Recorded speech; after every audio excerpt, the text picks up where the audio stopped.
welcome to a brand new episode of Hero Huddle. This is a show where I, Tomahawk, I, Stu, and I, Tristan, we discuss the pop culture nerd news of the week, and then we do some little bits and goofs, and we joke sometimes. Yeah. Tell a joke right now. Tristan, go. Knock, knock. Who's there? Not your dead relative. That's right. It's not our dead relative. It's Deadpool in the next Avengers movie. It's Avengers Doomsday. Deadpool is confirmed to make an appearance in Avengers Doomsday. Woo! Yay! I knew it. I knew it. Were you intentionally setting up that segue, Tristan? No. That's amazing. We did. Wow. This right here, this podcast, perfect synergy. We are the perfect combination of people for this. Mm-hmm. I'm really excited that Deadpool is confirmed to be in this movie. I knew he was going to be in it, and now that he's in it, we know that Wolverine's going to be in it, right? Well, that's why I was kind of surprised. I was like, y'all didn't know that he'd be in it, or expect? I expected it, honestly. Yeah. Definitely expected it. Mm-hmm. Now we know for sure. For a long time, like back when this movie was being called like Kang Dynasty, I had the sort of mental image of it's just going to be like a more straight ahead Avengers movie until like the end of the movie and they're on Battle World. And it's just like you hear Ryan Reynolds' voice from off screen and they look up and it's just Deadpool and the X-Men like staring at the Avengers. It's like, we're going to fight now. And I was like, that's probably going to be bad, but I do want to see it.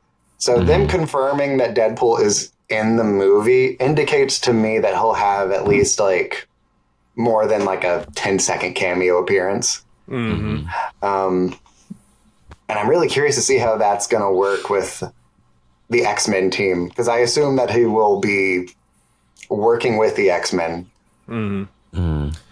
I think they need to do another chair lineup like they did a couple months ago, where they have like lineup of all like the casting chairs. I think they just need to do a round 2 of that with like everyone else in the movie, because I feel like they left some names out last time, and I'm like, they could throw some of those extra people in there, I'm sure. For sure. Like I think they had Namor's actor on the first line. I'm like, I'm glad he's there, but I'm like, that's a weird one to pull for like, your first round, I guess. But, I'd like to see who else they got in there. Well, I think it's only a weird choice until you remember that the Fantastic Four is going to be in this. I think we're going to get some Namor and Sue stuff. I hope not. It's so weird when they do that kind of stuff, because always like very predatory, and then she's like, "I will kill you. I will smear you across the pavement so hard." And he's just like, "That is so hot." But I love you so much. Yeah. Goodness. You look like Vanessa Kirby. Is it obviously clear that if there's an F-bomb in this movie that it's going to Deadpool? Because it's not going to be rated R, obviously. Yeah. They might just give it to Star-Lord again. give him the 2 for 2. I do like it's been a kind of running joke of when Deadpool finally does enter like a PG-13 movie, he's going to try and like save the F-bomb for like the best moment. I do like the idea that a different character just steals it from him. And it'll be like the most unexpected. Beast. It's going to be Beast. I'm calling it now. That would be so I'm shooting funny. my shot. Steph Curry. It could be Wolverine. I'm going to guess Ms. Marvel. Oh my God. That'd be really funny. That'd be really funny. That would be really good. Oh, man. So you brought up the X-Men, and it made me... I don't know if you guys saw the guy that plays Nightcrawler, Alan Cummings. Yes. On set photos. There were some photos he posted. He was like getting scanned or like something like that. Is he going to be CGI? He has said that he's wearing prosthetics. He's wearing a practical costume. I'm sure that'll be like CGI like enhancements, and it's a Marvel movie. They're going to do like digital doubles for certain like scenes. But there's going to be scenes in it where he is in a practical suit, as is the current information that is available at the moment. Because the picture that he posted, like, of what he's going to look like, it was kind of fuzzy, but it was very, like, comic accurate. And I was like, I think this might be CGI. But it doesn't need to be. Yeah. I mean, it's probably, like, concept art that they've, like, printed, and now they're using that as reference for the practical makeup. So you guys know why he didn't come back for X3, right? It's because he hated the makeup. Because he hated the makeup. Oh, yeah. And he was talking recently about why he hated the makeup. And it's insane to me that this is the route that they went. You guys remember that he used to have like these like raised like lines? I don't know if they were supposed to be like tattoos or I don't remember what they were supposed to be. They were raised lines that went like all over his body. Apparently that was like a fresh piece every time. Jeez. So like that was something that had to like be intricately put on and matched on a day-to-day basis. And he's like, now it's just one piece that they use every single every day. That's like, crazy. Yeah. Why wasn't it that the whole time? What are you talking about? Also, you don't need it. You could just paint him blue and it's fine. Yeah, Right. I think... Right. So I think I would like to go back if I could to X2's like production, like because they used to do all kinds of like behind the scenes stuff for movies. They don't really do that anymore. But I'm sure that like there's some amount of behind the scenes stuff where we can see just how much they did practical with Nightcrawler, especially for the action stuff. Because I feel like that movie was mostly all practical, especially back then, as far as like it was like mostly just like wire work and like actual like acrobatic stuff. Digital compositing, like yeah. So I feel like if they really wanted to, they could. But I know that doing things practical is more expensive. So Right. I wonder how his like transportation, like teleportation. Teleportation. excuse me, Yeah. like poof will look a little the same from X2 or I hope they do the same because that was kind of perfect, honestly. I had no issues with his BAMF. Yeah, I liked it. Good stuff. Speaking of them not making like the on-set videos anymore, this is kind of a tangent, but maybe it'll tie back in. They released that piece of like footage, behind-the-scenes footage from Superman this week, where it was James Gunn and David Cornsweet having like a sort of back and forth over how to like deliver a line. Did you guys see that? I think heard so. about it. It's about his little monologue to Lex at the end. Yeah. I love that. And it really upsets me that this isn't like a more common thing with movies. Granted, like I'm a person, I want to make movies. I love the sort of like process of shooting everything. It's rare that you get behind the scenes stuff of a director directing actors. Yeah. It's all the behind the scenes stuff for movies now. It feels like they're trying not to spoil the movie. It's so weird because who's going to watch the behind the scenes, like sort of special features before? Yeah. Right. And all the stuff now I think is garbage. It's people just going, so for this movie, we decided, what if we bring in this character? And then they cut to the person that they've cast as this character. And they're like, hi, I'm this character. And it's such an honor to be able to come in and play this character. And it means so much to the fans. And it means so much to the culture to be able to play this character. And then they're like, Doy, I think you're going to love it. And they just don't go into any like sort of detail or depth. Yeah. Bring back like actual like showing how stuff's made.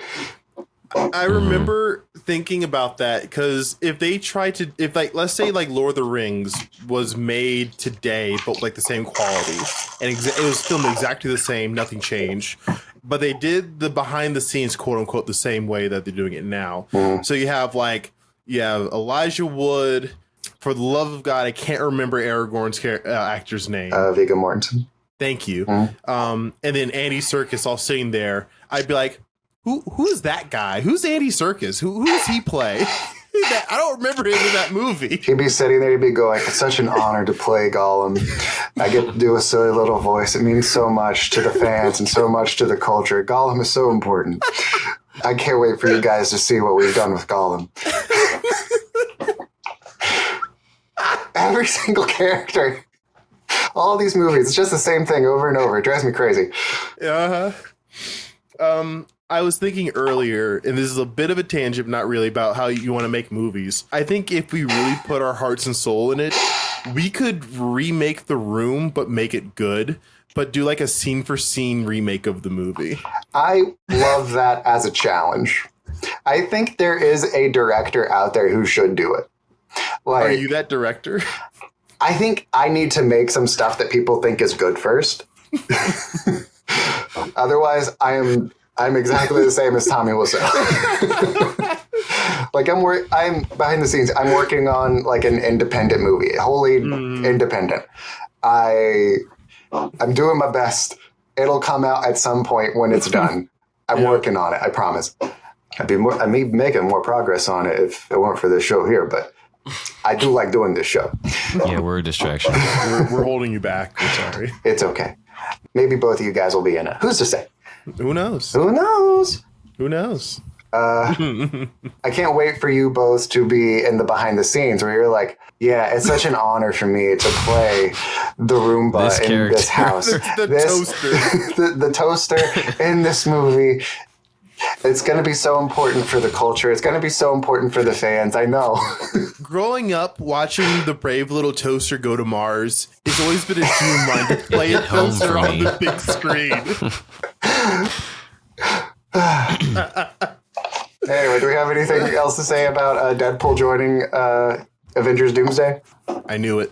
Well, I was going to say it's a good segue because you were talking about making movies good, about your Jurassic World stuff. Yes. Mm-hmm. So I recently watched Jurassic World Rebirth. And Stu has not heard my opinion. Tristan and I work together, and I have told him a sort of brief synopsis of what I think of the movie. So, Stu, I'm going to direct most of my thoughts here at you. I'm ready. I actually enjoyed it. Compared to the previous, like, Jurassic World trilogy, which I thought is complete garbage, this I had some fun with. The first 30 minutes drag a bit, but then the rest of the movie I thought was pretty solid. Have you seen the movie? No, of course not. Okay. So, have you seen what the big bad dinosaur is in this movie? Because this is the thing that I think needs to change. It's a Rancor. Yeah, essentially it's an alien. Yeah. It looks like a xenomorph crossed with a Rancor. Okay. It looks like this. If I put it in post, maybe you're seeing it right now. If you're not seeing it, maybe you should give it a Google. Just Google D-Rex. Don't you feel silly if it's not in post. We'll see what happens. Yep.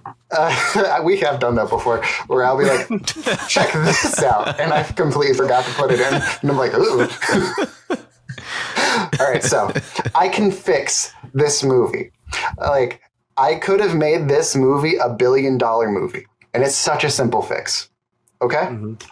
So all you have to do is change the design of the D-Rex. Because I was watching the movie, and I had the revelation of what the D-Rex should have been. So, Stu, I want you to close your eyes. I'm going to pitch you what this design should have been. I can't see. Okay? I will say that in this movie, there is a shot where the D-Rex bites a helicopter out of the air. Okay? So I want you to imagine my design biting this out of the air. Okay? And don't just imagine how this would affect the movie, but also imagine how many toys this would sell to 8-year-old boys across the world. Two-headed T-Rex. It's a two-headed T-Rex that bites a helicopter out of the air. It can be just as big. Doesn't matter. If you don't know, this is supposed to be like the island of misfit toys of mutant dinosaurs that, like, these are the ones they got wrong. What if it bites 2 helicopters out of the sky at the same time? Exactly. Even better. I mean, we can save some stuff for the sequel. I'm okay with that. But I was watching the movie, and then I was like, this movie, I would forgive every single flaw if this weird nothing burger of a dinosaur actually was a two-headed T-Rex. Universal, I am available for consult. Talk to me. You could have had $1 billion.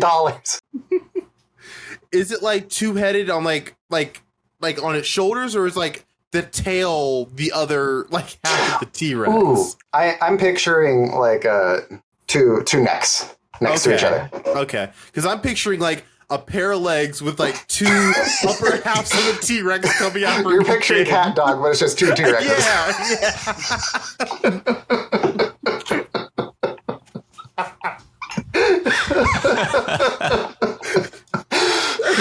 Oh God. Okay. Now, so I think that'd be way better. It's conjoined twins, like T-Rex. Yeah. Okay. Yeah, I love that. So, again, I'm available for consult. You can get me. Also, the movie sets this up. Okay? And there's like a flashback scene at the very beginning. Some scientists are working in a lab and you see a two-headed dinosaur, right? Oh, that's your okay. setup. And then later in the movie, they're walking through like the ruins of this lab and they see the remains of that two-headed dinosaur. It's like all bones now. And then that's your reminder. And then you get that payoff of a two-headed T-Rex. And I'm like, setup, reminder, payoff. I like it. The script supports this idea. It makes my idea makes more sense than what you did. Yeah. Gareth Evans. I like it. Let him cook. Talk to me. I'm here. Yep. I like it. So the D-Rex, how many arms did it have? They had 2? 6 legs, I think. Yeah, I think it's 2 arms. Sorry, I think it's 4 arms, 2 legs. Okay, because I could have sworn I saw a picture it had like little arms. It's got and little it- arms and it's got big arms. Okay. Does he do anything with those arms? I don't remember. I think so. I hear people saying nothing about, like, I hear people say he doesn't do anything with the little arms.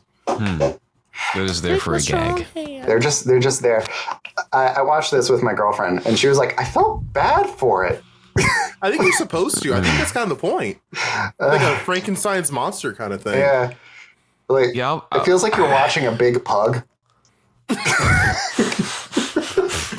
big angry pug. Okay, Look at him go. Make it better. Replace the D-Rex with a pug. There's a really big pug. Also, you can keep the name D-Rex with my thing, and just have it be double T-Rex, double Rex. Yeah. Yeah. My idea makes more sense than yours. Name this one D-Pug. The director's Pug. watching this. He's just like, damn it. Just gonna flip Why off the didn't I desk. think of Yeah, my parents watched it and they told me about it. They're like, yeah, it was pretty good. And I think, is Mahershala Ali the only black guy in it? No. Okay, because I know he's like one of the main characters, and I was like, "Did he die?" And they were like, "He didn't die." I was like, No. "Really?" Yeah. I was Wow. surprised He too, did survive. That's awesome. I saw a scene where like, oh, he's gonna die in that scene, right? No, he makes it. That's cool. Yeah. He's on the helicopter, and I'm like, oh wow, he did it. Good for him. I will say, you know who your main characters are, like from the get-go. You're like, these are the ones making it to the end. And the rest of the characters, you're just like, this isn't going to go well for you. You don't have enough personality. I don't recognize your face. You're not making it to the end of this. Except for that one guy. I recognize that one guy's face. And I will not say anything more because this is not a spoiler review. I definitely spoiled The helicopter thing? Yeah, it's all right, though. Yeah, it's fine. It's whatever. If you wanted to see Jurassic World, you would have seen it by now. I would say, I don't think it's in theaters anymore, so too late, bozo. Yep. Done digital, You had your probably. chance. Oh, speaking of digital, Superman comes out in like a week on digital. Oh, wow. Yeah. And it's $30 to buy. Yeah. Someone was like, why are we buying $30 digital movies? No idea. To not own it, crazy. That's crazy. I'm going to go find a Best Buy. Hopefully, I don't know They if they don't still carry sell they physical don't sell media. them. You're right. Go to Target. Yeah, I'll go. Well, we don't have Target here. Target doesn't carry physical media anymore either. Oh, Walmart Wait, does. like for movies? Yeah, they don't. What? That's does. crazy. I didn't know that. You It's weren't all there. Amazon, I guess. Yeah, I know. I know they carry like vinyl and stuff, and I was like, man, Yeah. I didn't know about the Used movies. to. Yeah, over the past year, they stopped carrying. If there is a movie out there, dear viewer, that you love, you should purchase it on physical media. Because these streaming services, even when you buy it digitally, you're basically buying a license to view it. You're not paying, you don't own the movie. You won't be able, if the person that has like licensed it to you ever loses their license to license it out, you're just going to lose it. They're going to take it out of your library. So if there's a movie you love, get it. And that's true for music and video games as well. For any reason, they can revoke your right to play it. The Switch 2 is one of them. If you modify your Switch 2, they will lock you out of your console that you purchased. That's and it'll be a crazy. brick. It'll be a paperweight, essentially. Wild. So make sure you guys are not going online to pirate anything and download it illegally. Do not do that. That is illegal, and us at Hero Huddle do not condone that. I just got flashbacks of the. Oh my god! You guys remember like before, like when you bought a DVD and it's like loading up, it would show like that very 2000s like pirating is illegal. Yeah. And the girls on the computer. You wouldn't download a car.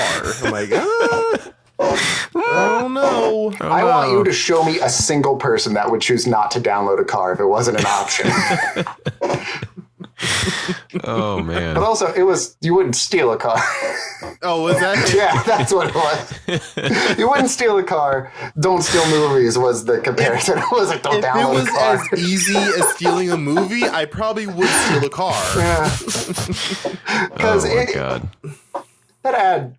Okay, since we're talking about it, like it's stealing. I'm gonna watch it It's now. taking a copy of somebody's car. Like the other person still has their car in this metaphor.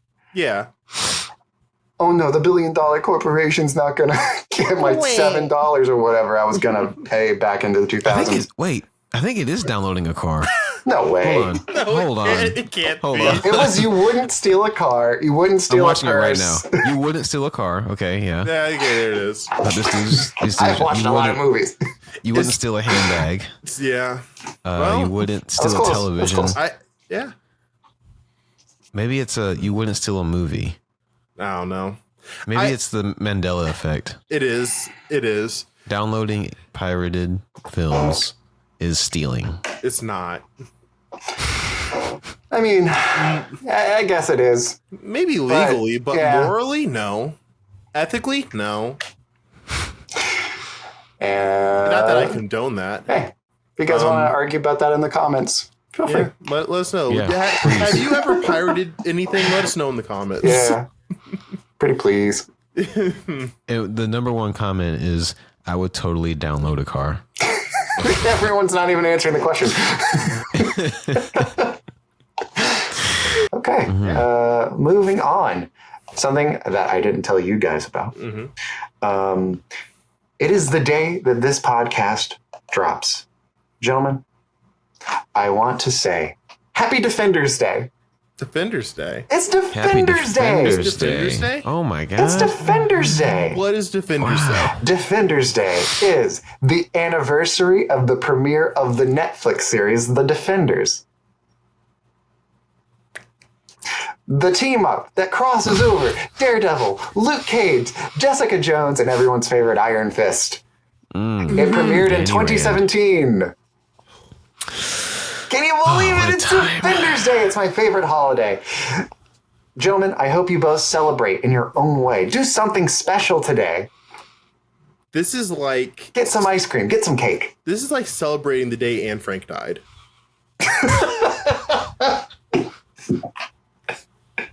That's what this is to me. Oh god. Tristan, how are you going to celebrate Defenders Day?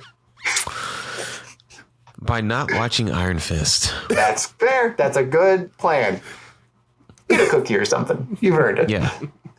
Stu, how are you going to celebrate Defenders Day today? I'm probably going to. Oh man, I work a double today. I'm sad. I'm gonna be working all day. Huzzah! Huzzah! I'm going to eat some cake. I got 2 different cake slices in the other room waiting. Nice. Wow. Yum. All right, ready to move on to the next thing? I sure am. Sure. Oh man. Oh man. All right. right. What do we got next? All right, next up we have our biggest story of the week. War of the Worlds. Dun, dun. It's Anthony Mackie. Oh yeah. The other War of the Worlds. Anthony Mackie, the Winter Soldier.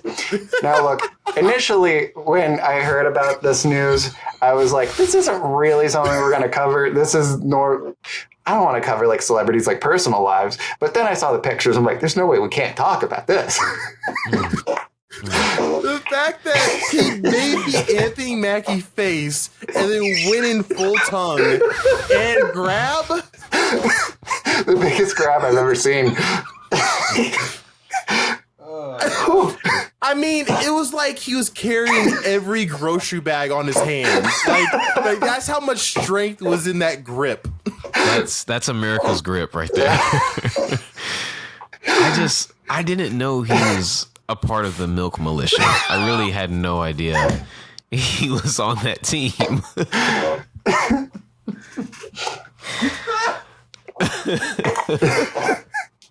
If you haven't seen the photos, here they are probably. Maybe, I don't know.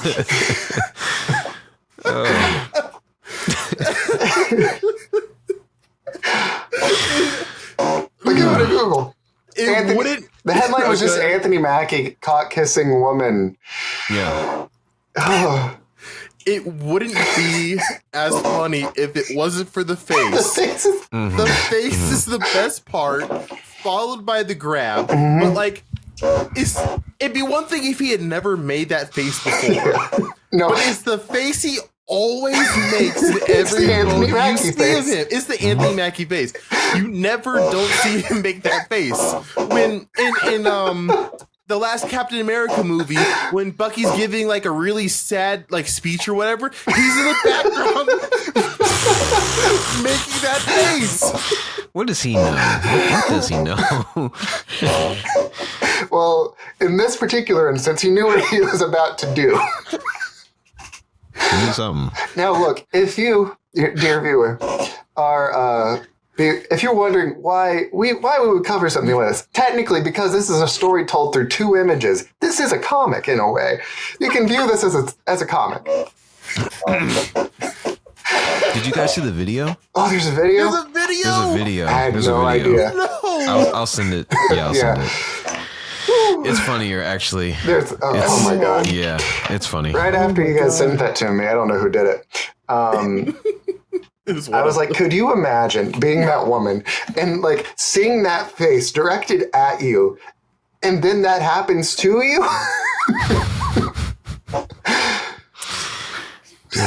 Okay, I just sent it. All right. I think I'll watch it later. I'll watch it right now. Okay, fine. I'll watch it too. Okay. I'm sorry for the people that are going to watch the unedited version of this, but we have to. We have to do this. It's our job. Yeah. She is touching all over him too. Yeah. Like she's clearly also, for this. Stu, it's bothering me that she's rubbing his hair the wrong way. Oh, I know. She's fucking up its waves. That's really bothering me, like bad. And he's just letting it happen. I don't know if he's drunk. He looks drunk, probably a little bit. Yeah. These are not sober people. Yeah. This video doesn't even have like the kiss in it. Yeah, they're just talking. Oh, why'd you send this to us? Hey. That was a waste of time. This is how dare Tristan. That was a waste of time. You are ruining the journalistic integrity of the show. I've been lied to. There was no kissing or grabbing in that video. Unbelievable. My bad. I needed to see the force of that grab, and I didn't get to. All right, is that enough? I feel like that's enough. Okay. I feel like we can call it there. Thank God. Thank God. The only thing that has traumatized me more this week than that Anthony Mackie picture is the movie Weapons, which we have all seen now. Yes, we have all seen that. Yeah. All right. So you want to say spoilers for the end? Yeah. We'll do our non-spoilers and then we'll do spoilers. Tristan, Bradley speaking. Did you like the movie Weapons? I did like it. Great. I don't know. I was talking to my friend about this, and we were talking about if the movie met our expectations. And I think the trailer was so good for this movie that so many people had like really, really high expectations. Okay. And when you find out what it is, like why the kids went missing, you're kind of like, oh, I mean, yeah. Like it's like you kind of wish it was a little something bigger. Okay. You know? Okay. Stu, did you like the movie? I liked it a lot because everything that I hoped for out of Longlegs, this movie delivered on. Okay. Longlegs was a shitty movie, and I expected so much out of it, and this movie cured my depression from that specifically. Not all my depression. I still got some in there, but what Longlegs caused, this movie has cured. All right. Somebody asked me if I liked it. Tomahawk, what did you think of the Weapons? I loved it. Yay! I had a great time. I love the movie. Yeah. It's great. And I'm fascinated by the trailer thing that you brought up, Tristan, because I didn't see a trailer. Oh, wow. I had a You went in friend. blind. Yeah, I had a friend come in from out of town. Like I've heard people talk about it, and I kind of knew what the gist of it was going in, but I don't remember ever seeing a trailer. And yeah, when the guy got in town, he was like, "Let's watch a movie." I was like, "Okay." The next movie playing with his weapons. I was like, "Oh, great, we could do that for the podcast." So, without spoiling anything, so did you guys see Barbarian? This is the same guy that made this. I have not seen Barbarian. I don't normally see a lot of horror movies. Me neither. So I like Barbarian. Yes. I like this movie as well. For you guys, did the third act, like towards the very, very end, did it become a comedy? Yes. For you? I was cackling most of the way through this movie. Gotcha. Fun, especially the climax of the film at the last 5 minutes of the film is some of the funniest. Like it's a comedy. cartoon. It's a cartoon. It's some of the funniest comedy I've ever seen in my entire life about a topic so grim. Yeah. Do you think talking about what it means is spoilery? Yeah, we'll save it. We'll save it. We'll save that for later. I will say, I thought it was so funny. Again, I was cackling the whole way through, but in my packed auditorium, I was the only person laughing. Oh, no really? way. Yeah. Oh, really? My theater blew up in laughter. Mine too. Like we erupted. Mine too. I felt bad. That's funny. I'm like, these people are going to think I'm deranged, I guess. I'm the psycho in the theater. No, you're not. If you were in my theater, you've been normal. right at home. Yeah, great. Because that was Scooby Doo. Yeah, It really was. for sure. Yeah. That was a Looney Tunes gag. Yeah, Barbarian was the same way. I mean, the third act of that film, I was hollering in the theater. I was like, is this supposed to be as funny as it is? Yeah, I mean, it's a really solid movie. They don't rely on jump scares too much. There was a couple in the beginning that I was not a fan of. But after that, it kind of just got into like the actual like more like thriller elements. Yeah. And then just into comedy. And I was like, this is great because I hate jump scares. That's why I really like the Alien franchise. They don't do jump scares. Right. But I think jump scares, it depends on the context. I think hollow jump scares are bad. Yeah. Like there's a big scary sound and it's just like a cat jumping up on somebody's lap or something. Yeah. Like that sucks. As long as it's like a genuinely scary thing for the character, I'm fine with the jump scare. One example that I like is that like you turn around and there's like a scary face and big noise. Hate that. But if like you see something down the hall dimly lit, like you see it there and then it just starts like running. Yeah, that's a really good jump scare.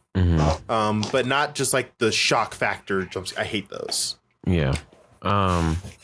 So this isn't a spoiler, but there's I think 2 dream sequences in this movie. Yeah. At least, yeah. How did y'all feel about how they directed that and did that? Because like at first you're like, oh wait, what's going on? Is this a dream? You know, and then you're like, oh, this is a dream. Yeah. I thought that was fine. I thought it was fine. Cool. It was really weird for the Josh Brolin dream sequence where it finally clicked in my head. Oh, that's what this movie means. I get it now.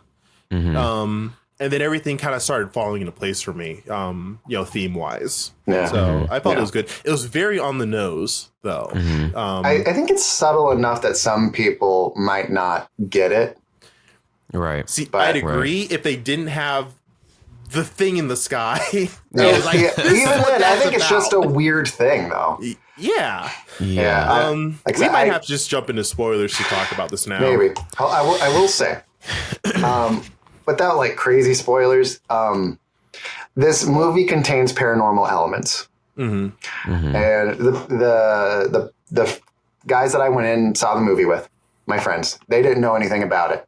They didn't know even a synopsis. Like I knew the synopsis, and they were like, "What is this movie about?" And I said, "Oh, it's a kids movie. It's about these kids. It's about a class of kids. They go missing." I didn't say that. They go on an adventure. Yeah, these kids. Right. It's about a class. That's all you need to know. And halfway through the movie, my good buddy James. I love him. I love him so much. Sometimes though, I wonder about him. because he leans over to me halfway through and he's like, "Is this a true story?" Yo. I thought he was kidding, and I was like, "Yeah." And he's like, "Huh." And I went, "No." I mean, kinda. No. I want to. No. It's kind of a true story. It's a metaphor. It's a metaphor for a true story. Yeah. It's a metaphor, kind of. It's an Yeah, we'll allegory. talk- There yeah, you go. That's we'll the talk word about for it. Allegory. All right. Spoilers. Spoilers? Spoilers. Spoilers. It's a spoiler alert. We're doing spoilers. If your phone's on the other side of the room, go and get your phone and stop it. All right. So Spoiler alert. the movie is an allegory for school shootings and things like that. It has a lot to do with the, I think like the main kid who doesn't get lost. That's like the sole survivor, like grief kind of thing where like, you're like the last one, that didn't die, whatever. And that's kind of like the grief of that, yada, yada, yada, things like that. But the whole thing is pretty much them like talking about school shootings and all the kids disappearing is kind of that event and how like the community changes because of those events. That's what I understood.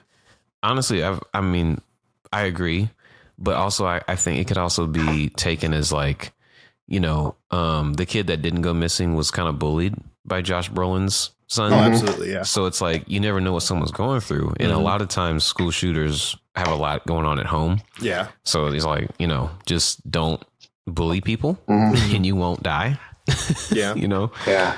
So you're thinking more of like he was. Oh, sorry. So you're thinking he was more of like the actual shooter rather than like the one that didn't die. He is responsible for the class. That's true. Yeah. He didn't have a choice, but yeah. So there's definitely some thematic parallels to like the school shooting allegory, but not everything lines up as like a direct one-to-one where I feel like it's that on the nose.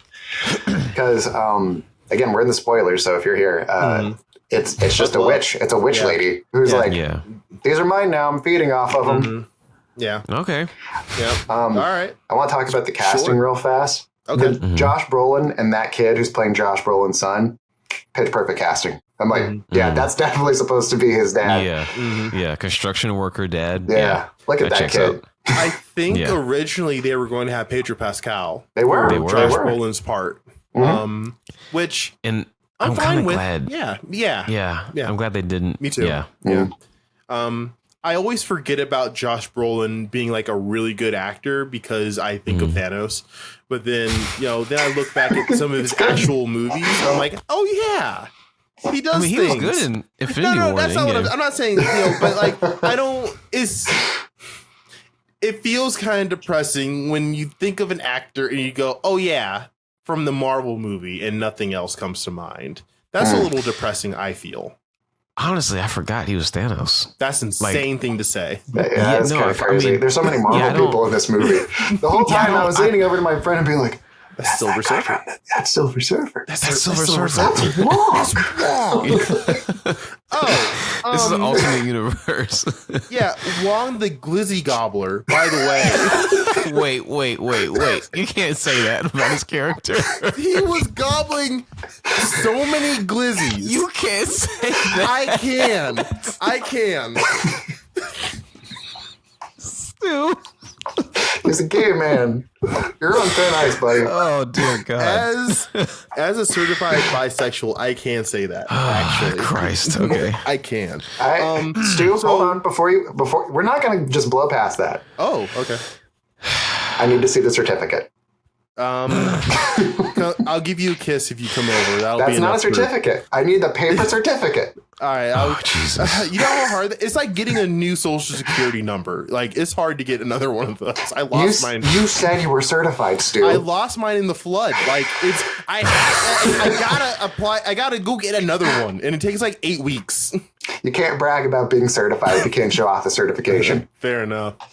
Okay, back to the movie. So the Glizzy Goblin had nothing to do with him being a gay character, first of all. It's just hot dogs. He loves hot dogs. I guess the first scene of his home life that you see, he's got a tray of 7 hot dogs, carrots and potato chips, and like some ranch. And then him and his husband, and cookies, like chocolate chip cookies. Him and his husband are like watching TV on 2 like, they look like recliners, but I don't think they recline. They just like look like they're just regular chairs. Yeah, I'm like, it's weird that you don't have a sofa in this room. It looked like Ellie and Carl's chairs from the movie Up. Yeah, I'm like, this is weird. But like, not as weird as there being 7 hot dogs on this tray for you 2 to eat. God. I thought his costume in that scene was so funny also. The matching Mickey shirts. Yeah.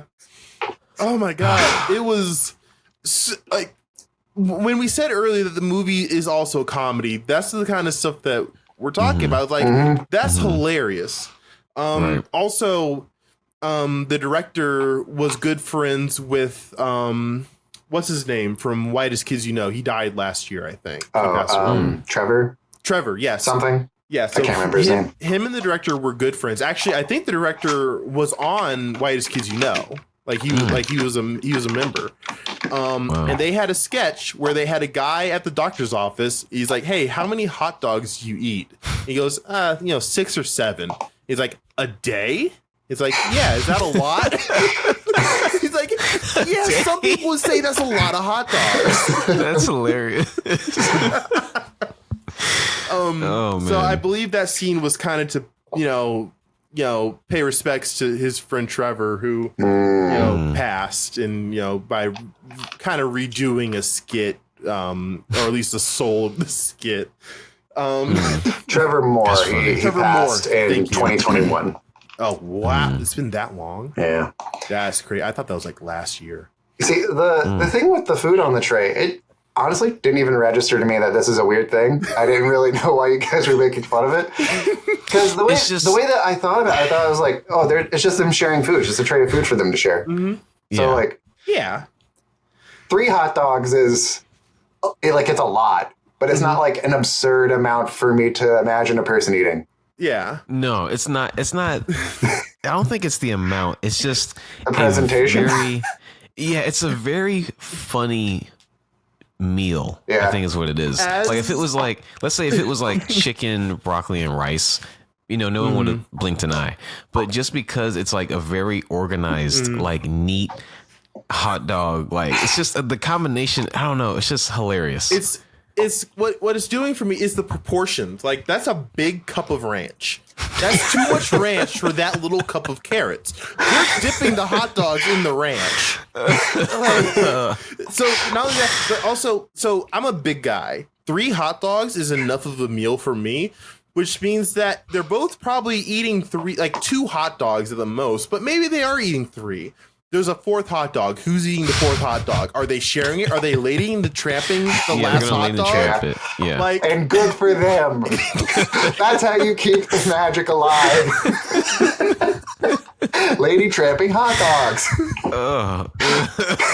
Maybe me being in a heterosexual marriage, I don't understand what a homosexual marriage is. Maybe it is lady and the tramping hot dogs on your weekends. I don't know. No comment. I think we should shorten it to lady tramping. I know I said lady tramping instead of lady and the tramping. But I think you are both married. You should go ask your wife right now if she would like to come on the podcast and share her opinion whether or not she would enjoy lady tramping, a hot dog with you. I would. Mine's asleep right now. Okay, understandable. We don't have to do this bit, but I think the idea of it's very funny. I think so too. I think, that's I understand you didn't catch it, but I caught it like as it was happening. I'm like, I out loud to go, "There's a lot of glizzies," and my buddy next to me laughed. Oh man! When I saw it, I've been working on an editing reel, and I've been looking through a lot of like royalty free footage to like sort of stitch together. And there's a lot of like royalty free like food stuff. And when I saw that shot, I was like, that looks like a royalty free food shot that I would find on story blocks or Envato Elements or something. That's what I thought of it, and it didn't cross my mind what it would mean contextually for those two guys to be eating the food on the tray. All right. We spent a lot of time talking about the food. Do we want to talk about the movie?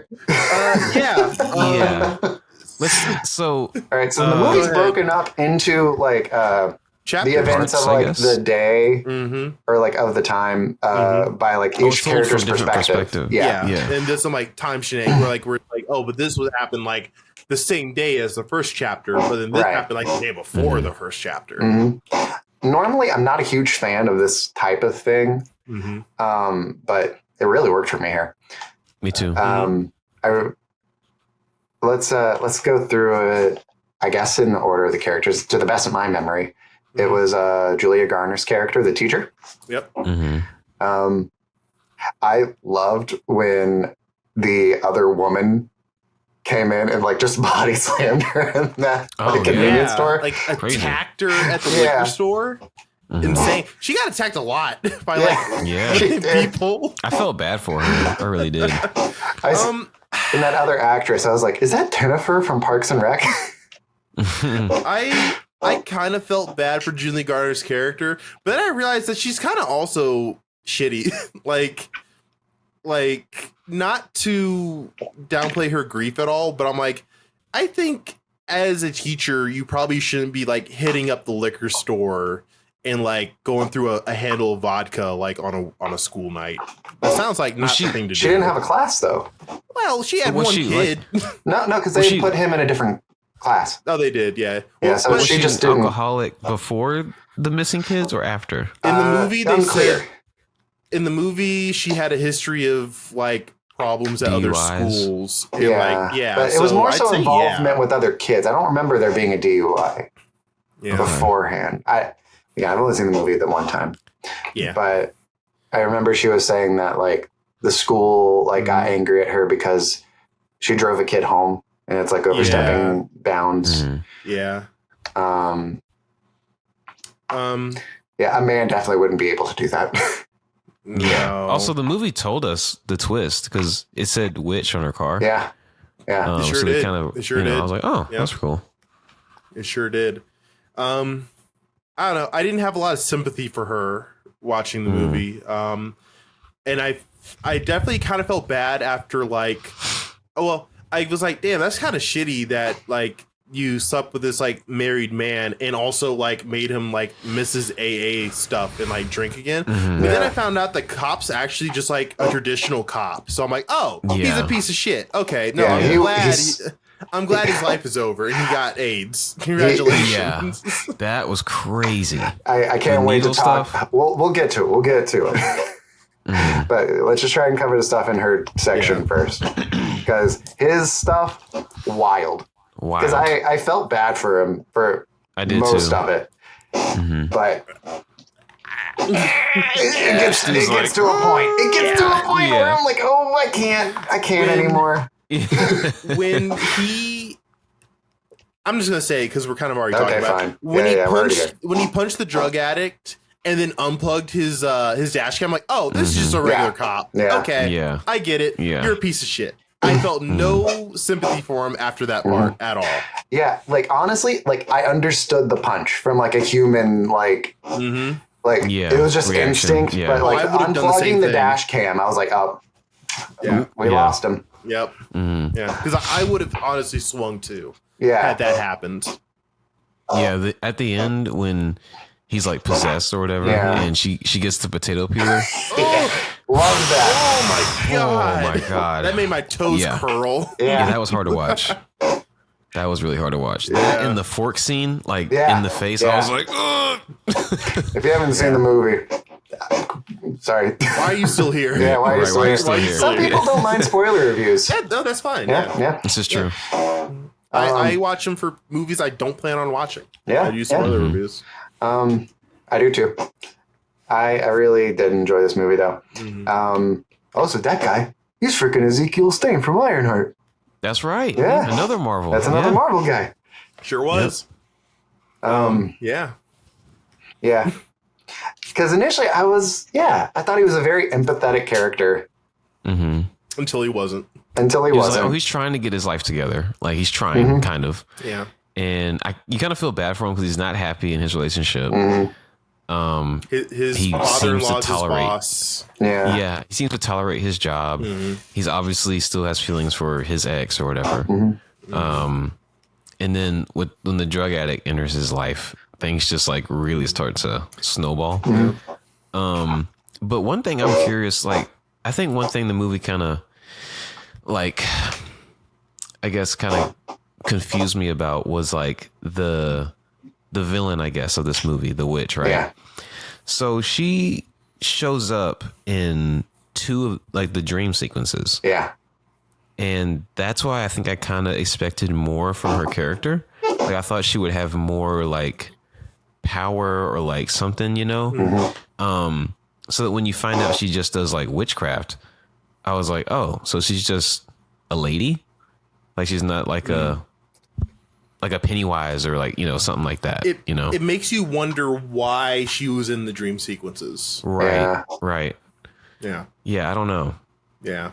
That was weird. I mean, I don't know. Her character was cool. Like, you know, she's obviously creepy. The actress did a good job playing her. And she probably had the most satisfying death in a movie that I've seen in a very long time. That was a very satisfying death scene. Yeah. I want to save that. I want to save that because man, I love that so much. Do y'all want to talk about the third act yet, or you want to still? I want to save the third act. I want to talk about the scariest scene in the entire movie. Okay. The scariest scene in the entire movie was when Silver Surfer falls asleep in her car. Yeah. Oh yeah. And you see, it's a no cut scene of just, I think it was the mother being possessed, walking out of the house and shuffling all the way from the front door to the back seat of the car. Yep. And you don't even see her get in. You just hear the sound of it. All you hear is the sound of the door opening and closing. In my chair, I was like this, grabbing my wife and one of my best friends to death. And we were all like that. I'm like, this is terrifying. It's nice that your wife is one of your best friends, too. That's nice to hear. That's really sweet. Yeah, man. That was terrifying. There's a lot of really good tense scenes in this. Yeah. I also really like that this movie lets characters be awful. Like the drug addict guy is just awful. He just sucks. The police guy, you start out feeling bad for him, but then he just sucks. The teacher kind of sucks. Yeah. Everybody sucks. Josh Brolin's kind of a... Josh Brolin's a dickhead. He's a dickhead. But he wants his son back. Yeah. But it's like, all right. I think the only one that's like not awful is honestly Benedict Wong's character. Yeah. He's kind of just like, because like the whole time he did his job as principal of like, hey, we got to look out for the kids. Don't talk to these kids. Yeah, they're traumatized. Silver Surfer, leave these kids alone. Like, I need you to stop. And of all the people to get possessed, I was like, oh man. And then the way he killed his husband, that was hard to watch. I was like, oh god. It was cool though. Yeah, it was very cool. Very effective. Yes. Something I want to talk about is, I think. Correct me if I'm wrong. Do you feel like each section is a reliable or unreliable narrator? Like, do you think it is from the perspective of the character? The reason that makes me ask this is, from what I recall, the way that the cop character comes in and talks to Silver Surfer in the bar is different in her version than it is in his version. When they meet up, like in his version, like she gets up from the bar and comes over and like hugs him. And in her version, it was like she like called him over And then like he offers up the information, but I don't remember specifically. And again, I've only seen the movie the one time. No, from what I remember, it was just perspective change for that scene. I think in both times she got up and was like, he was like, can we do a hug or something like that? I think in his version, the camera kind of panned away and like kind of like, I think they did the thing where like they lower the volume on that part to like kind of like imply they're changing scenes, and then they do change scenes. So that's what I remember. I think it's probably all reliable. I never really saw any information that like changed between viewpoints. A lot of the lines were the same, especially between Silver Surfer and Thanos's different, perspectives. Like he was yelling just as bad as he was in her version as he was in his own version, things like that. So that's what I think. Yeah. I want to talk about Benedict Wong's little run. Like all the kids' little run and Benedict Wong doing the little run. It is a stone's throw away from a Naruto run, and it is so funny because when he's running, I'm not trying to be mean to you, Benedict Wong, but like you do look like a child. It looks like a child from far away. A big kid, yeah. Because like, especially when he's far away, you don't have like the sense of scale. And when he gets close, it's just so funny. Do you think the movie? Oh, go ahead.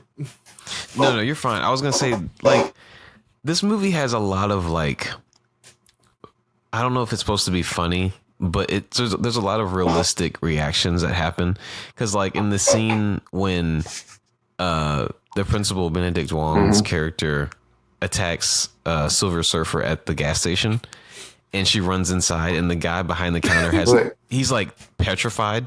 He's like, I am not leaving this counter. And he's like, get out of my store. She's like, help me. And he's like, no. That got a big laugh. That got a big laugh in my theater. That was really good. Yeah. Like if I like saw that going on, I'd be like, you know what? I'm good. I don't want any part of this. I'm surprised it took Benedict Wong so many tries to break her car window. He was just like, doo, doo. Yeah, and then the way that he died, and they showed it, I was like, oh my god! I audibly was like, oh, yeah. I was really surprised. I was like, wow, that caught me off guard. I didn't expect him to get hit, and then even if I had known he got hit by a car, I wouldn't have expected them to show it. I was expecting them to like cut away, yeah. Damn. Do you think there were any parallels between the cop pricking his finger with the needle and the witch pricking her finger? Oh, that's interesting. Thorn. I hadn't considered it. What would that? I don't really know what the parallel would be, but I figured it was interesting. Huh. I don't know. I mean, I guess she's kind of infecting people. Like there's something of a parallel there. I mean, yeah. This is what was. Go ahead. What were you saying? This is a pretty well thought out movie. Like it does click together very well. After watching it, were you like, I understand why Jordan Peele was mad? Yeah. For anyone that doesn't know, would you like to share what you're referring to, Tristan? Yeah, as far as I know, Jordan Peele, who he made Get Out, Us, and Nope. I guess he read the script for this movie or something like that. I believe his team passed on the script, or they let it get away from his production company. Yeah, he wanted to make it, and he was like, I'm firing all of you because that's how bad he wanted it. And after seeing this, I'm like, yeah, I get it. And also I'm like, I wonder how different the movie would have been if he did it. Like his take on this film, what it would have looked like, I have a hot take. I don't think it would have been as good. Really? I don't think it would have been as good. I feel like it would have been different. It would have been good in its own way. I think I would have liked this version more. Interesting. I really do. Now, that's not to say that just because his production company has it doesn't mean that he would direct it. He's kind of moving into producing other movies now. The movie Him. He's not directing that, is he? No, he's producing. Yeah. So I'm iffy on that one. It looks like it might be good, but is the premise is a little iffy for me. The premise is kind of iffy for me. Like my brain, I don't know, sports. I just I have a hard time caring. I'm not a sports guy. I'm sorry. Okay, so we talked about the principal. We talked about Josh Brolin. Did we talk about the gun in the sky? We can talk about the gun in the sky is what made me realize what the movie was really about, because that kind of put all the pieces together for me. It was like that missing puzzle piece where you're like, okay, I see where everything else fits in. But like, I feel like I might have gotten it on my own without the big gun in the sky. Eventually, like by the end of the movie, I probably would have gotten it. But that one, I'm just like, oh, this is like a school shooting thing. I see. Yeah. It was weird. It's a weird movie. Again, there's not like 100% parallel to any real life thing. Like there's a lot of things that it sort of, again, alludes to, but and I think it's better for that. I think if this was an on the nose metaphor, I think the movie would suffer for it. So who else do we need to talk about? We can talk about the kid.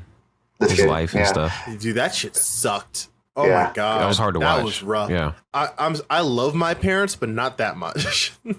Yeah, him having to like feed them and like, you know, his what is it? His aunt like showing him like what she can do. Or his aunt, whatever. Yeah. Just basically saying like, hey, if you don't do what I say, this is what's going to happen. Yeah, that was rough. I still don't entirely understand the aunt thing. Because it didn't seem like they were like magically compelled to believe that she was their aunt. I think it was like a case of like, oh well, I don't know what she looks like right now. She's supposed to be like dying, so she probably looks different than last time I saw her 15 years ago. Right. Who knows? I don't know. Do we know what exactly her motive? She was sick, and so she needed like a life source. Is that right? Basically, yeah. Yeah, which is because all the kids, they didn't like when they they got saved or whatever. They didn't look like emaciated or drained. Yeah, like they looked normal. Yeah. So I was kind of confused on that. I don't think that's how it works. I think as long as like they are alive, she can continue to like sort of draw upon it. Like they're being fed, so they're being replenished, so she can take as they are being replenished. Yeah. Also, are these kids and parents, were they pooping? That's a great question. Probably. He was probably wiping ass like daily as well. You know? That scene in the basement, like where Josh Brolin's like looking around. Oh man! I thought that was so funny. It was really funny because she's just like hunched over like this. Yeah. Did y'all know she was down there? I was like, she's down there. She's definitely down there. Oh my god! That was like the scene in the first Alien movie where Dallas is in the vents. And he turns around and the alien just goes,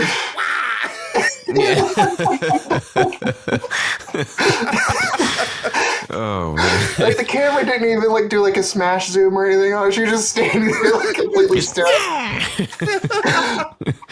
Posing. Like if I don't move, you won't see me. Right. She's posing like this Jamiroquai video. Yeah. Another way to make the movie better. Yeah. Just have her slow zoom towards him. Yeah, that was the first step into the comedy of this movie. It was like the third act comedy. Because that and the scene where the crackhead is like fighting Josh Brolin. Yeah. Talking about. Dude, I was hollering. Yeah. By the fourth or fifth knockout, I was like, oh, this is a comedy. They completely have let go. It's gone. Yeah. It's gone. This is a comedy with gore. Yeah.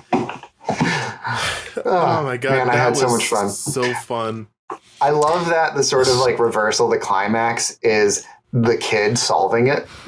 I think in a lesser movie, one of the adults would have had to be the one to solve the problem. Yeah.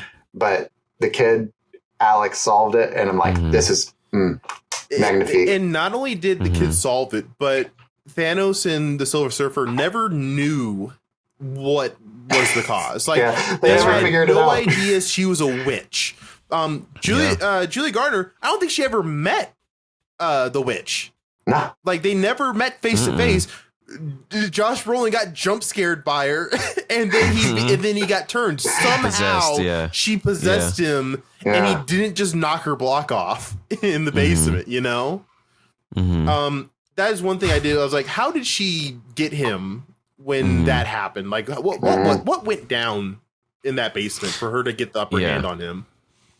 Yeah, Julia Garner having to shoot the cop was rough. I was like, man, that sucks. I like that's deserved, honestly. He was trying to kill her, so that's the after most deserved death everything in the he entire did, thing. Because I mean, if you had to choose a character to die, I mean, if you think about it, his life was over anyway. He was probably going to lose his job. He lost his girlfriend. He has AIDS. Like, he has AIDS. It was over. I mean, and he was just a piece of shit. I mean, even if he wasn't possessed, he probably deserved to die. I'm trying to think. Besides, so before we get into the death of the witch, is there anything else that was really funny in the third act, or did we cover it all? In the third act, this isn't the third act, but going back to Benedict Wong running like that, it was just really funny to see that in the distance of like, what the fuck? What is that? His eyes being so big, it's so funny to me. It was so unnerving. Insane. Because in the like trailer, they show him, and I'm like, why does he look like that? Why is he like, his mouth is black and he's like covered in blood? And then when you see, you know, the movie, how he got that way. Actually, okay, side tangent real quick. When they welcome the witch into the house, and the Benedict Wong's like, no, like we have stuff to do or whatever. That was funny. But when they were getting her some water, a bowl. She was like, can I get a bowl? What was going through y'all's mind when she was like, can I get a bowl?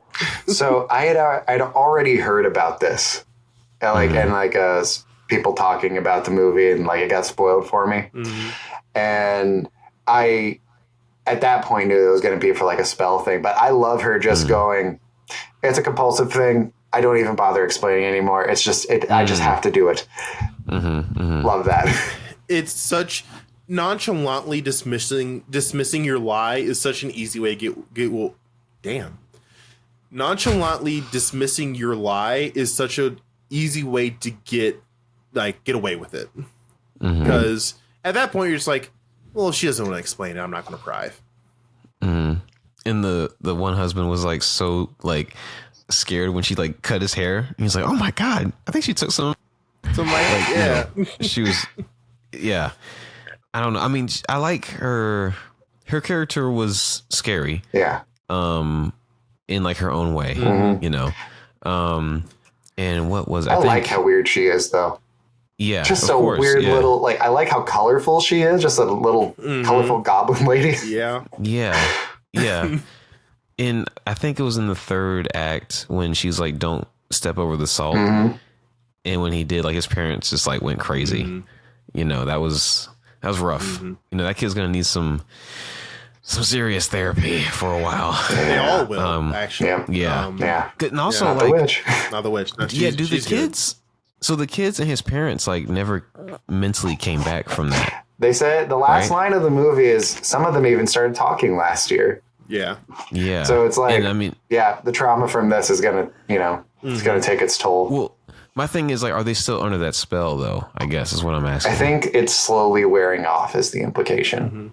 Yeah, because in the kid, like the kid that was narrating, they said all these kids went missing and they never came back. So it's like maybe they didn't come back mentally.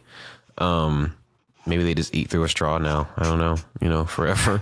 His parents could talk a little bit when they first run into the spell. Like they could like answer him and things like that. But like they couldn't really do a whole lot after that. I think honestly the parents were donezo. I think they're just in a home for forever. The kids might be able to recover after like a lot of time. Yeah, watching the the druggy guy like break into the house. Such a good scene. Yeah, you're like waiting for him to see the parents. You're like, oh, they're in there somewhere. Yeah. You know. And then he sees him. He's like, him getting so close, and like he's robbing the house. Yeah. So like if he dies, like that's fine. If he gets seriously injured, now because of the way the story's structured, you know that he survives this incident to like get out later. Yeah. It's just like, man, what's gonna happen? Yep. Yeah. I was pretty convinced that he was going to learn about the kids, and then it was going to cut back to the cop chasing him again. But this time the cop was just going to immediately kill him, so he wasn't going to be able to get out the information about the kids. But him just being like a selfish jerk and being like, I can get the reward money if I know where the kids are, right? Yeah. They're like, wow, he sucks. Yeah. He sucks so hard. What an ass. Yeah. Yeah. Yeah. And if anyone listening, or honestly, if anyone has seen the movie, knows someone who is a drug addict of any kind, it's so well done because that's how they are. Not to like bring it down. Yeah, no, you're right though. The movie's about some downer stuff. It's a horror movie, and it's thematically. Again, there's the school shooting kind of parallel. I think there's a lot of this that you could kind of tie to like addiction. Like you could say that like the parents is like a metaphor for them getting addicted to something, and now like the child has to sort of become the parent and like kind of have to like take care of the kid, not take care of the kid, take care of his parents, and that leads to like sort of like losing his responsibilities, gaining responsibilities, losing his freedom as a child. Yeah, really interesting stuff. Really liked it. Going to the store to buy soup was sad. I was like, damn, this sucks. Yeah. This poor kid. Do y'all want to talk about the death of the witch? And then I think we will move on. Yes, ratings and then move on. Yes. Holy shit, that was funny. Yeah. So, the kid basically like casts a spell on the witch, and then all the kids start chasing her to kill her. Yeah. And as she's running through this neighborhood, all the neighbors are like, what? Just running, just plowing through houses. Just screaming. And the one guy's like mowing his lawn. He's like, what the hell? Not only do they do that, because it's really goofy to watch all the kids chase, they also completely change the way they shoot the movie. They do like over the shoulder, like action cam where like it's like the camera's moving with the kid just chasing her down. They do like, wide angle shots or like that pan across the house to watch them go through, and it cuts back and watch all the kids crash through windows. It's like they just completely changed how they shot the movie for that scene. I don't know how they did it. You can't shoot children doing stunts like this, like jumping through like glass. Like that was crazy. Yeah, it was bananas, and I loved every second of it. And they just tear her apart. Literally, limb from limb, tear her apart.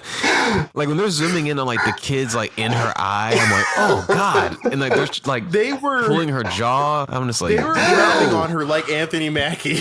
The perfect callback. You did it. It's a Defender's Day miracle. Oh my god. Oh man. That was, and then they show her body in like pieces. I was like, oh my god. I like how, so after they're done tearing her limb from limb, Josh Brolin's character follows the trail of destruction looking for his son, and he finds them all standing in a circle around the witch. At the very least, if I were Josh Brolin's character, I would look down and be like, ugh. And then it got my son. He doesn't even care about his mutilated corpse again. He's like, oh, Daddy, I found you, and leaves. I would be like, gross. Oh, there you are. It's like, yuck. Oh my god. Something. Yeah. That so good. scene was so well done. It really tied the whole thing together with a nice bow on top, Yeah. I'm trying to think of satisfying death. There's been a lot of the villain that in the movie. What would be a close that was satisfying? Die Hard, maybe. Die Hard's a good one. Mm-hmm.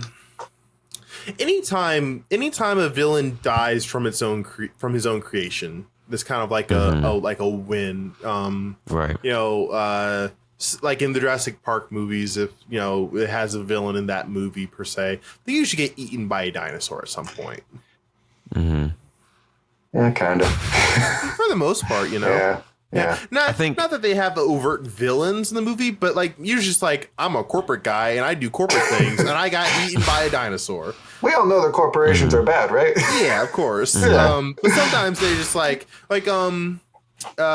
Newman from the first movie. Yeah, like that's a satisfying death. That's satisfying because he's a bad guy, Yeah. and then he gets taken out in like the most comedic way possible for someone to die in that movie. I think Right before he dies, when he falls like down that hill, there's a slide whistle sound when he slips.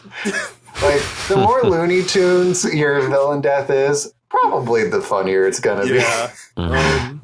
But man, good stuff, man. If you haven't seen Weapons, highly recommend. Go see it in the theater. I recommend it. Real good. If you like horror. Yeah. What would you guys rate this? Give me like an 8.5 at least, maybe even 9. 8.5. Okay. Now you know that we normally do this on a scale of 100. I'm not letting you change 85. it. Nope. You said 8.5. No, that's gonna mess up our grade. I lied. 85. We can't start doing this. We can't throw lies into our already messed up grading scale. Okay. 85. Yeah, I would say probably 87. All right. I think I'll give this a 90. I really enjoyed it. That's good. Up next, this is something that I know Stu has been very excited to talk about. It is the Batman Static Shock crossover comic. Go ahead, Stu. Take the lead. All right. So, growing up, Batman Beyond was the Batman show that was on when I was a kid. That was my Saturday morning cartoon, and Static Shock. Those were on my Saturday morning cartoons. I love those to death, and we're getting a new comic run for them. I think it's a 6-issue run with their crossover, and I am very excited. I think they look really cool. Batman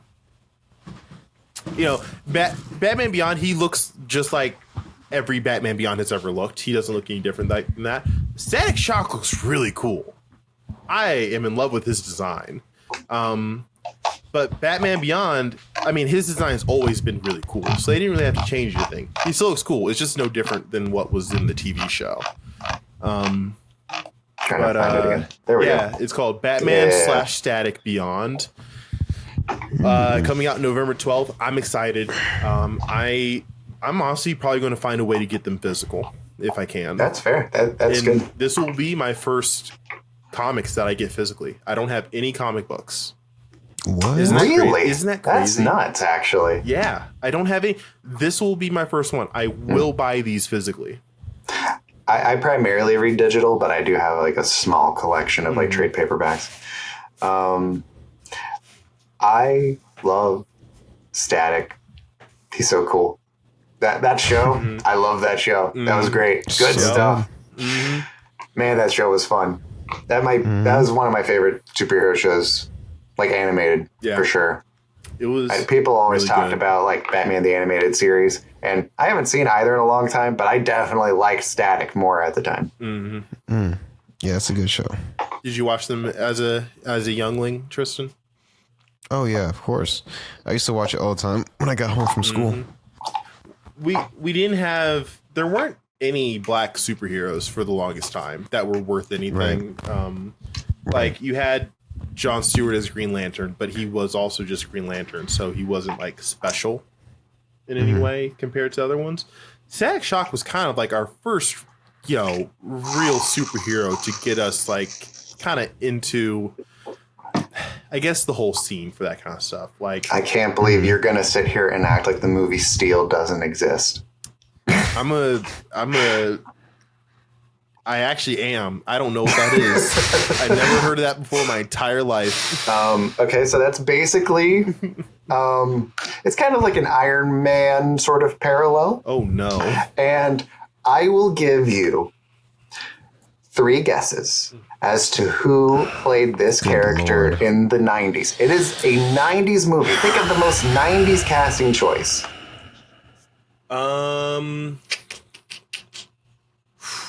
Big 90s casting choice. Big night. Is he a black guy? He's a black guy. He's a black man, yes. Okay. I'm going to go with Michael Clark Duncan. That's a great guess. That's a great guess. Bigger 90s. Really late. What is the most 90s guy you could think of? And then go for your second guess.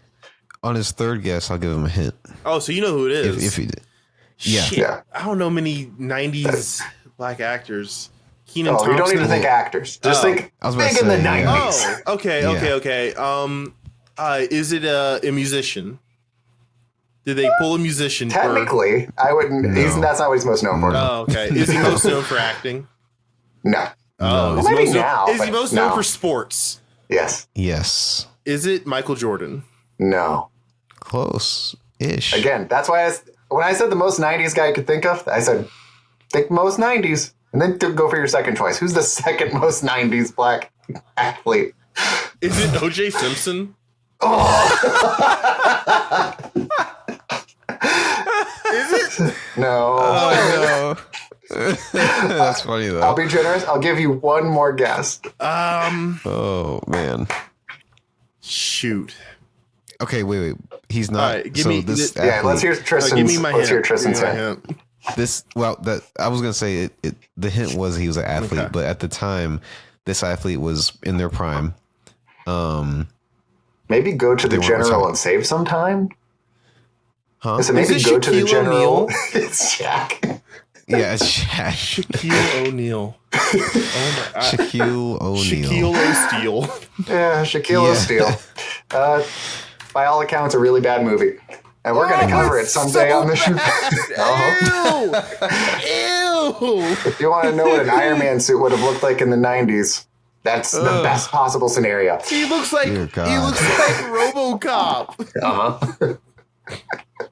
Oh my! He looks like RoboCop. There's a bit in that movie where he's getting shot at, and like the camera like shows like the bullets hitting him, and he just goes. Stu, you're not even looking at I'm me. sorry, I was looking at him in this stupid suit. Dog, that's so bad. Stu, look at me. Look at me. Okay, okay. There's a bit where he's getting hit by bullets, and he goes.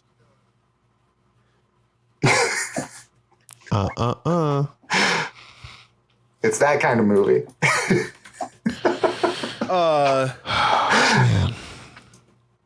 Wow, the Rotten Tomatoes score is an 8.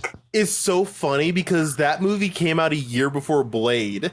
Because in the Blade movie, That's when the crazy. cop shoots Blade, he goes, "Motherfucker, you out of your mind," or something like that. It's the same vibe, but done better. Yeah, pretty much. Oh my Man. god, this looks crazy. awful. You two should come over and watch it. We will. That is something that will happen. Yes. Oh, man. Okay.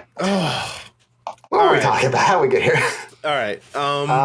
Okay. So I would like. So we were talking about Static Shock. Static and Shock, Batman. that's right.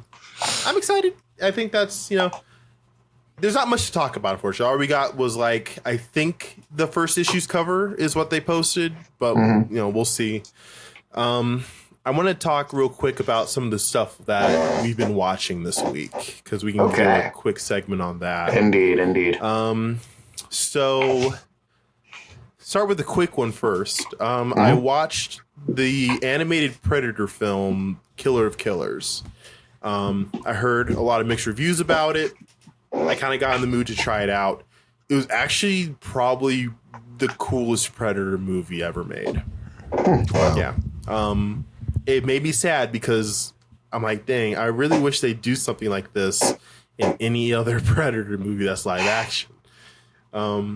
Is it for mature audiences? Yes, it is very gory. Okay. It is, it's just gory. Like there's nothing sexual or anything like that. The movie takes place across 4 chapters. You have a Viking woman, a samurai, and a pilot in World War II.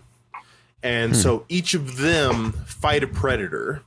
And then at the end, in chapter 4, they're all brought together and like taken to like the predator's homeworld, essentially.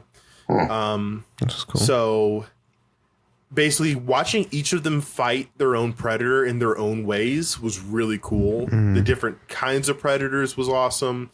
It was just, I keep using the word cool, but that's what it was. It was really cool. Like, it's a good time. I watched it and I was like, I need to recommend this to the guys on the podcast because it's everything I really wanted from a Predator film. I've never seen a Predator film. Is this where I should start? Yeah, honestly. Okay. You don't need to know anything about it. There's one thing at the very end that is referential to the movie Prey, which is the most recent Predator live action film, which is really good. It is definitely one of the best ones for sure. That being said, is a very low bar. A lot of the Predator movies are doo-doo. Not good. Shit from a butt. The very first one with Arnold is really good. The one with Danny Glover is not that great because Danny Glover's like 60 in the movie fighting a predator in New York or in LA. It is the weirdest thing ever to see. And then the rest of them are just not good. But Prey is good. Maybe we can dive into those at a later date. Yeah, we could definitely do that. Tristan, what have you been watching this week? Not a lot, honestly. Aliens. Me too. Yeah, Stu and I have been watching Aliens. Alien Earth, excuse me.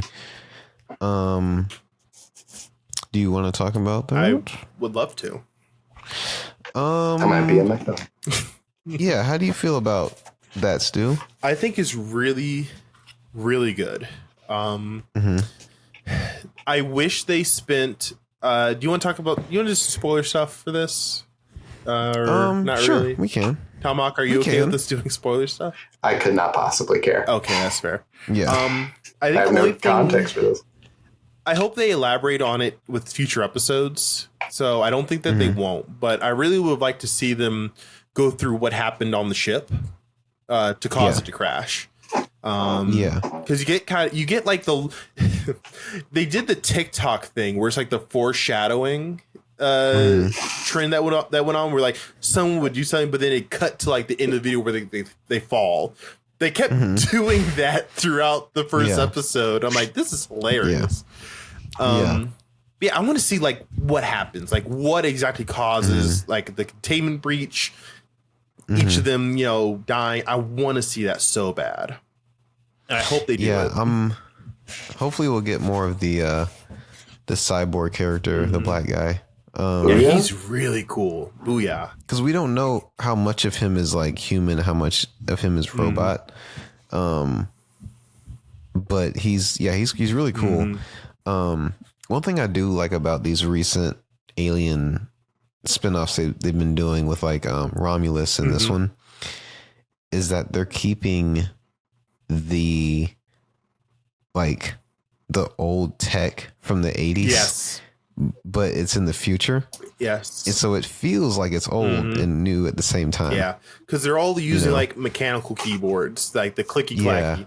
Where like in most sci-fi stuff, it's all hand gestures and like, touchscreen. Touchscreen. Yeah. It's like I think they call it like retrofuturism, where like it's the future, but everything kind of like technology somewhat stayed in the 80s. But now we can go to space, which I think is pretty cool. It's a very nice aesthetic. Yeah. And one thing about this show, I don't know if you knew this getting into it, but there's like more than one alien. Yes. Yeah. You know? And I think the creepiest one is probably the little eye with the arms. I was like, ugh. Yeah. Yeah, that one is like with the whole cat thing. I was like, oh, God. I thought that they would wait longer to do the xenomorph. I thought that was going to be like a season finale kind of thing. But no, they just was like, oh yeah, here it is. And guess what? It's a guy in a suit. It is a guy in a suit. Thank you. Yeah, and they're really letting you have it. Yep. The sets are so atmospheric. Like the entire time, you can see in the background, there's always something lurking in the background. And like it gets to the point where I would miss it, and my wife would see it. She goes, "Oh, there's the alien." I'm like, "What? Where?" And I'd rewind it, and there it is, pretending to be a statue. I'm like, "Oh, there he is." It feels like Kronk when he's like doing his little theme music. Yep, that's exactly what it is. But yeah, no, it's really cool. And because I'm pretty sure they introduced like there's like 3 different like robots now. We have cyborgs and 2 others. I can't remember what their name, but there's a new one that they're doing. Synthetics. And then like, so the main character, she is technically a synthetic. I think her body's completely synthetic. She's got the milk blood and everything, but her consciousness, her consciousness was moved into the body, which is like, that's like an existential dilemma that I deal with every day, because when you do like a brain copy to another body like that, you die. Like the kids that got their stuff like moved over, they didn't really like move consciousness. Like your consciousness did not move over. The robot now has a full copy of your brain. Your consciousness in your original body is now dead. Like they killed you. So there is no continuation of like your soul or your consciousness after the fact, which is like was something that I have nightmares about sometimes. So I'm like, that's a weird thing. I wonder if that'll come up. So you almost feel like it's I think they've been doing this where like they'll use like a dead person's like let's say like there's a recording of someone that's dead, and they'll use that to make like an AI video of them talking. You kind of feel it's like that? Yeah, it's kind of like that. Like, well, a little bit, because that's kind of more like corporate greed kind of thing for me, where it's like you're just using like this dead person's likeness because you can. This is more of like you take this person who has and you tell them, yeah, we're going to move you into a robot body and you're going to live forever. You're lying to them because consciously they will not move. Their consciousness will not move over.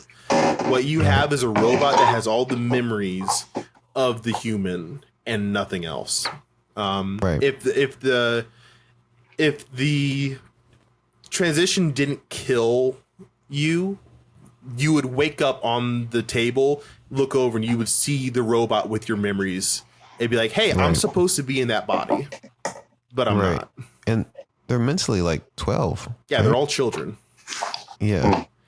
It's interesting. I do like the like that they're calling it like they're using a lot of Peter Pan similarities. The Lost makes Boys, a lot of sense. Yeah, and you finally got to see the Ice Age reference. I saw that on Twitter. I'm like, there's no way. This isn't real. And I've seen that going around. I was like, what? What's happening? I was like, what's happening here? What I thought it was like a reflection, or like her like looking at a TV and the TV has Ice Age. No, it's like a memory. A flashback. It like because they do like the Lord of the Rings thing where it's like got like Elrond talking and then like Frodo's over there like squirming or whatever he's doing, but like she's just like thinking and she just has a vision of Sid the Sloth in her head and they show it. I'm like, that's so weird. It's such a weird choice. It's like the scene. It's basically a thought bubble. So you know how like in SpongeBob or who is it? I can't remember if it was Mr. Krabs or someone, but it was like he was number one. It was like basically was that, but in live action. Yeah, absolutely. That was such a weird choice. Yeah, because Tomahawk, her and her brother used to watch this Ice Age movie growing up, and that like basically that memory popped in her head, but it's just how they display it, I guess, in the show. It's just very like, what? Like, it's kind of confusing. Yeah. So I also haven't seen any Alien movies. Like both of these franchises, Alien and Predator, have eluded me my entire life. Man. Like I've heard people talk about them. Again, I live on the sort of film discourse corner of the internet. So I feel like, yeah, I got it. I understand. Like I'm sure I'll watch them at some point and I'll like them or dislike them or whatever. But like, I get it. And then I saw that still going around and I was like, do I not know what this franchise is? I don't get it Because after all. just canon. Every once in a while that happens where I feel like I have a grasp of what something is and then I get like a little snippet and I go, I don't think I actually have any idea what every notion I must have had was wrong. Here's an instance. I can't wait to share this with you. There was a show. I go into my workplace break room and on the TV, I see some guys doing like kung fu and they're fighting over like a magical item. And one of them like uses the item and I think like some like electricity or like some kind of magic like crackles off of it and like stops the other guy. And then the title for the show came up and it was Walker, Texas Ranger. And I was like,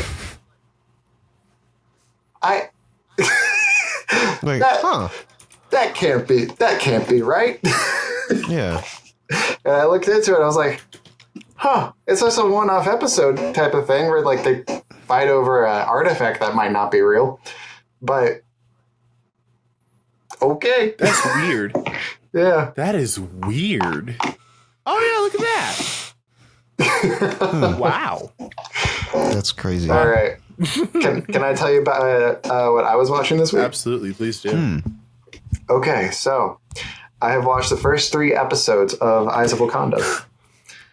I haven't finished it yet, but I've seen the first 3 episodes. Hell yeah, white boy, get it.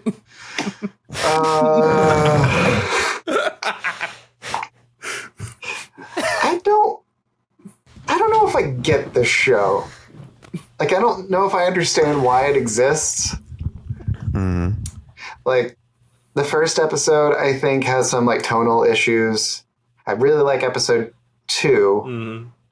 Episode 3, I think, has some of the same tonal issues as episode 1, and I haven't finished the last episode yet.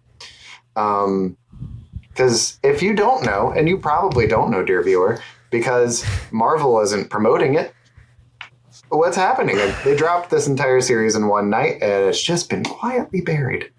But it's an anthology animated series about basically these spies from Wakanda that are going out into the world to take back stolen vibranium. That is nothing like I thought it would be from the trailers I've seen. I've seen trailers for the show. That is not what I thought the plot was going to be about. Yeah, and each episode is like a different point in history. A different sort of...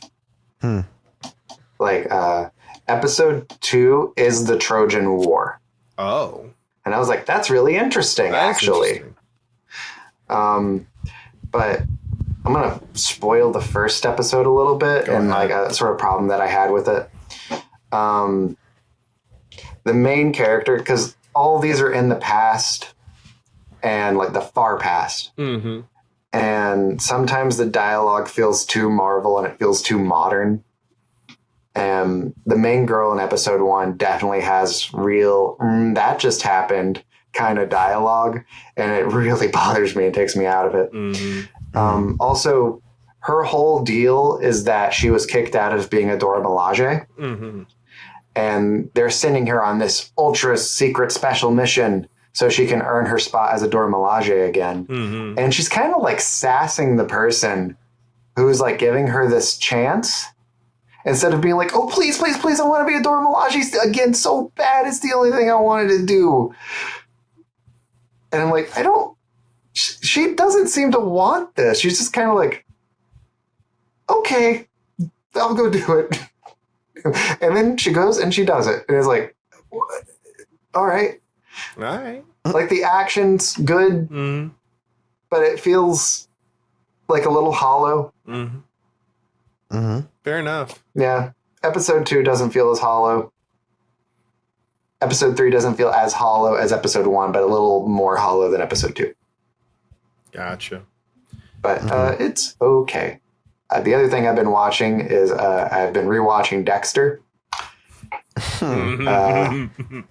Yeah. Really, really like Dexter. It's dated, but good times. I was thinking about either starting Dexter or The Sopranos. I'm not sure which one I want to start. Ooh. I haven't seen The Sopranos, but it's one of those things I need to watch. It's really good. I tend to have things that I've seen before on because like I'm editing and I'm doing a lot of stuff and I can't afford to pay 100% attention to stuff. So, well, I think that if you do find the time, I think that honestly, Alien Earth, you don't need to know a whole lot about the series to just jump in. Because they actually do a little bit of exposition at the beginning to kind of tell you exactly who like the companies are that are taking, because like it's a corporate hellhole in the future. Entire companies own entire parts of the Earth and space as well. And they kind of explain that better than the movies ever did. And it's a prequel. Yeah, and it's a prequel. So like prequel series. Timeline wise is a good place to start. So I think they're doing an episode a week, but they did 2 episodes to start with. What's it on? Hulu and Disney Plus. Okay. So I think if you have Disney Plus, you get Hulu now, but with ads. Or something. Yeah. I don't know. Okay. But I think it's a good jumping on point, honestly. All right. And they're only an hour long. Only, I say, but I'm like that's kind of normal TV. yeah, it's kind of normal TV now. Cool. Anything else we missed for this week? The only thing that we had left is Marvel Zombies has a release date, but you know what? We can talk about Marvel Zombies when it's closer. Like, let's get a trailer or something for it. I'm not going to, put too many hopes and dreams into that basket. I think it could be fun. Yeah. I think so, too. Yeah. I hope so. I hope so. All right. Tristan, is there anything that you would like to plug today? Sure. You guys can follow me on Instagram at Tajview, TAJVUE. I post some cool pictures. Yeah. You just posted like a photo set with a girl that we know. Yeah, from work. Yeah. Dang. Look at you. Yeah. Can you believe it? He can talk to girls. I can talk to one consistently. That's all that matters. Yeah, that's all that matters. Stu, is there anything you would like to plug? You can find me on twitch.tv/StuWoo_, where allegedly I play games and things like that. All right. Thank you so much for making it to the end of this episode. We are at Hero Huddle Pod on most social media platforms, and I even post on some of them. I share a lot of the shorts around. Please share this with a friend. Leave a comment, literally anything you would like to say. It really does improve like the algorithm because it tells YouTube that our video is something that you want to engage with. We have a Patreon. It's patreon.com/Hero Huddle Pod. You can give us as little as like $1 a month, I think. And if you do that, we'll probably do something. Yeah. Like, what do you want? What do you want us to do? Let us know in the comments. A visceral image of Anthony Mackie flashed in my brain. But yeah, if you give us like $1 a month, it has helped us keep the lights on for like some of the subscription like software services that we have to use to make the show. Yeah. All right. Hey, happy Defenders Day. Happy Defenders Day. I love you. Mwah. Celebrate in your own way. Mwah. You've earned it. You made it to another Defenders Day. What are you going to do between this Defenders Day and next Defenders Day? What are you going to do? Bye. Probably not watch the Defenders. Okay, love you. Bye. Bye. Wakanda forever. Jesus.